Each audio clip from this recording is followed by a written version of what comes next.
Please keep in mind this video will contain several spoilers for several different video games. Thank you for watching, and I hope you enjoy.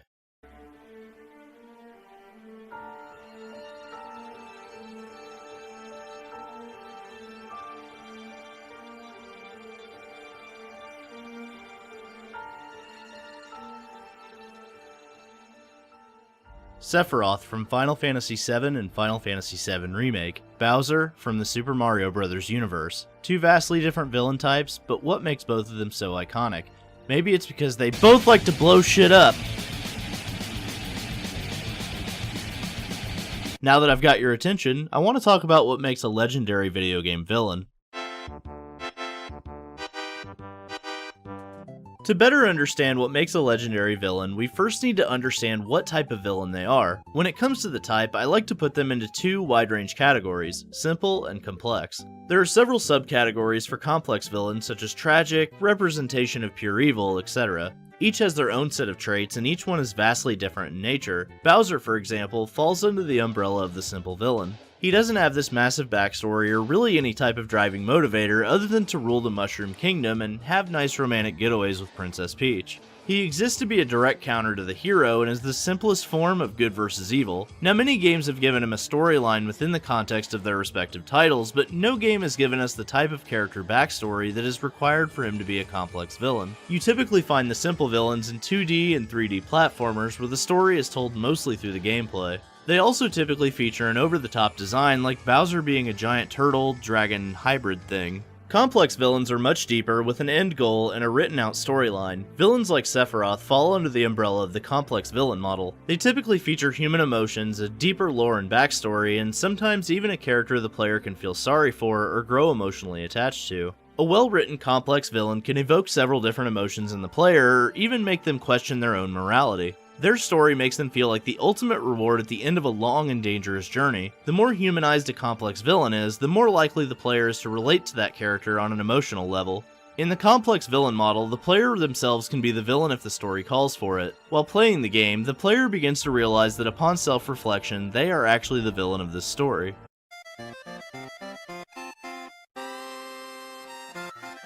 Now that we've discussed the types of villains there are, I want to discuss design elements of the characters themselves and what makes them iconic.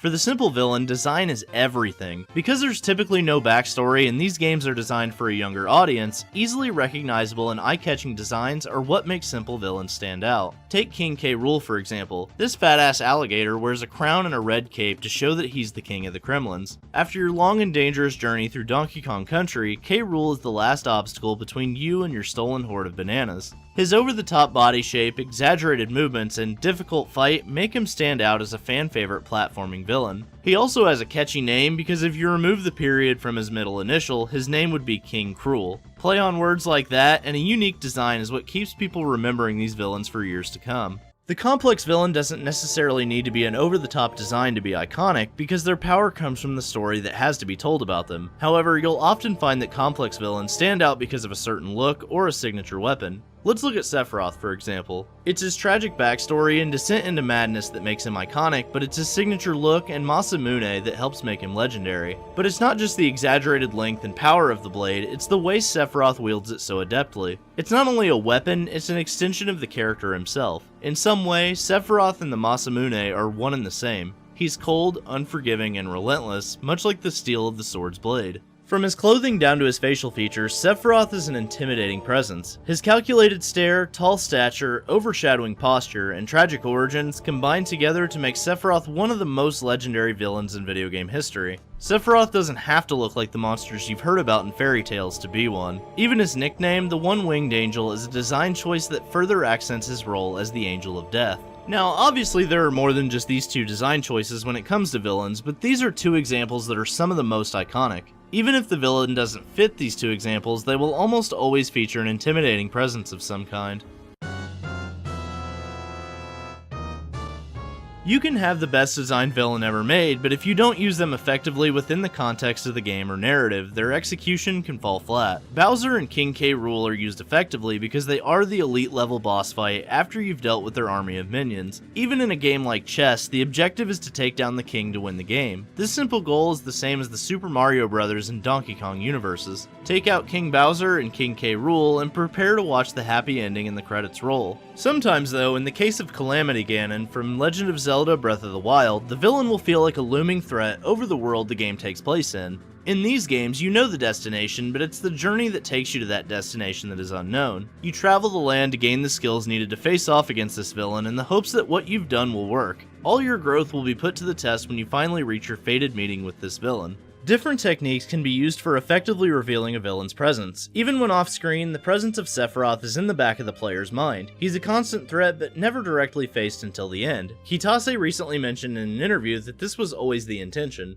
He compared the way they had used him like the shark in the movie Jaws, where the shark wasn't fully revealed until the final showdown. The mystique surrounding Sephiroth is directly caused by his proper use in the narrative that drives the player forward. What's great about Final Fantasy VII's storyline, however, is that it's left up to the player to decide who the real villain of the story is. The Shinra Electric Power Company, Professor Hojo, and the alien lifeform Genova all had a hand in making Sephiroth the villain that he is today. The ambiguity of the game's plot is the major key to Sephiroth being such an iconic villain because he is ultimately the victim of circumstances out of his control. This is something that myself and many others can relate to, which is why I also feel as though more humanized villains are some of the most memorable. With Sephiroth, the other key factor is that he has ties to almost every single player character in the game in some way. This is how the player becomes familiar with the villain before he's ever really revealed, as Cloud recounts the day that Sephiroth became the villain. This relationship with the main character is another way that the villain could become iconic, as the main character is just an extension of the player themselves. This means that the player also forms a relationship with the villain, which can sometimes make it harder to take them down.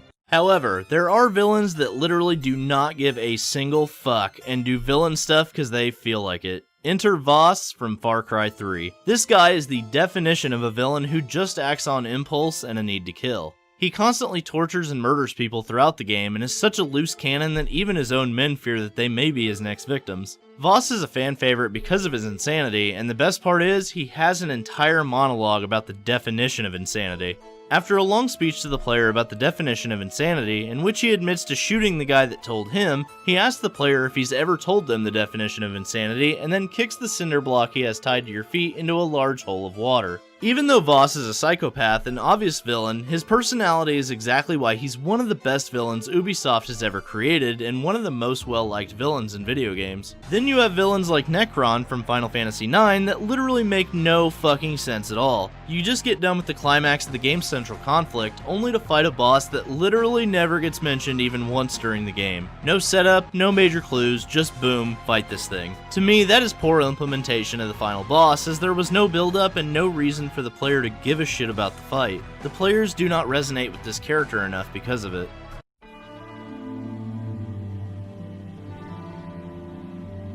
When you think about a villain, the first thought that comes to your mind is that the villain is a morally evil or bad character. While most of the time this is true, some villains make you question your own morals at times, and this can make for a truly life-changing experience. Let's look at Shadow of the Colossus for example. It begins as an adventure about reviving a lost lover, but over the course of the game, it's revealed that Wander, our hero, is actually the villain. While Dorman, a demon-like shadow creature, is pulling the strings behind the scenes, Wander carries out unspeakable acts in the name of love.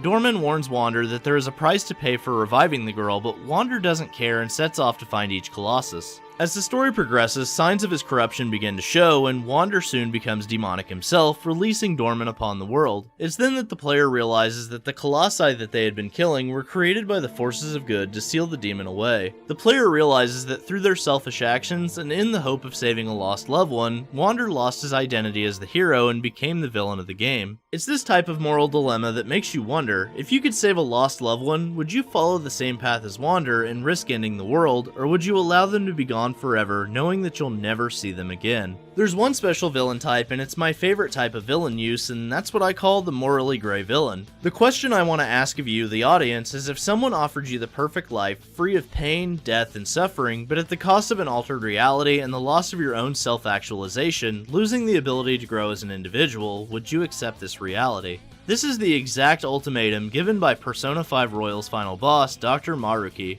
Granted the power to change the world's cognitive view of the world to whatever they want, Maruki offers the player a choice. Accept your perfect reality and live a life that isn't technically real, or refuse the offer and live life the way you were meant to. Keep in mind that in the perfect life, all of your family and friends are alive and won't suffer any pain or die, but if you make the other choice, you live life the way you were meant to and they may no longer be around. Makes that choice extremely difficult, doesn't it? No one would blame you for taking the perfect life option, and they'd be lying if they said they didn't consider it. This does more than just give us a final boss, it makes us reflect on our own values and have an inner monologue about our moral compass. Is it selfish or is it selfless? That's the question that the player has to ask themselves when the choice is given. Dr. Maruki is a villain with good intentions, and as the old saying goes, the road to hell is paved with good intentions. It's this type of villain that has you questioning life itself and leaves a lasting impression long after the final credits roll.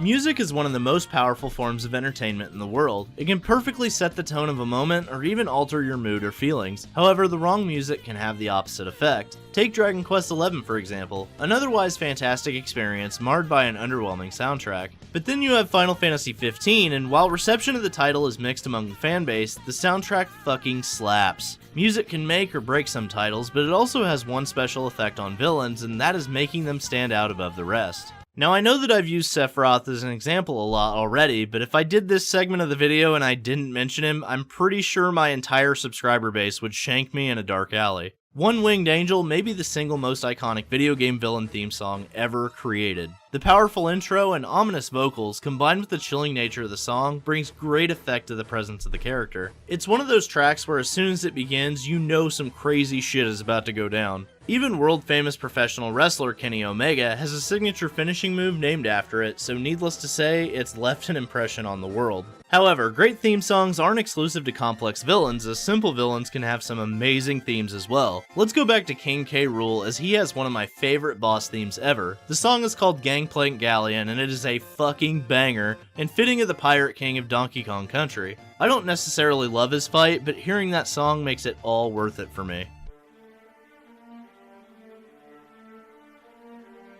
Sometimes in entertainment media, villains end up being part of plot twists. These range from legendary to complete and utter shit. However, if done right, video game plot twists can be amazing. Enter the villain, Private Detective Scott Shelby, also known as the Origami Killer. Much like Wander in Shadow of the Colossus, Scott Shelby is the real villain all along, but the player doesn't know this until much later in the game. This has been considered by some to be one of the biggest plot twists in video game history and rivals the movie industry when it comes to writing of a villain. Playing the game with Scott, he's painted as a good guy, but as the game's story unfolds, you discover his tragic backstory and why he becomes the Origami Killer. With Heavy Rain, Scott can either die or he can get away, but it's all up to the player to decide. A well-written plot twist like this one can be the difference between an amazing storyline and poor implementation of a villainous character.